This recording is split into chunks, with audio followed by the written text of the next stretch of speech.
বিসমিল্লাহির রহমানির রহিম। দৈনিক যুগান্তর পত্রিকা প্রকাশিত পত্রিকা, সারা বাংলাদেশে আলোচিত পত্রিকা। আমাদের এই দৈনিক যুগান্তর পত্রিকার সকলেই নিত্য নতুন কিনে পড়ার জন্য এবং নিত্য নতুন আপডেট খবর জানার জন্য সকলকে বিনীতভাবে অনুরোধ করছি।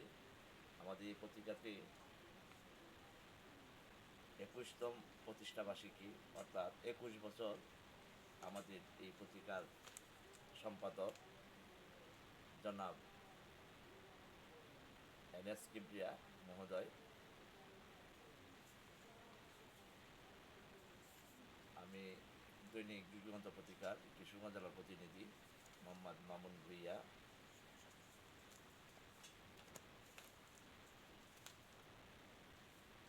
এই যে আমাদের দৈনিক যুগান্তর পত্রিকার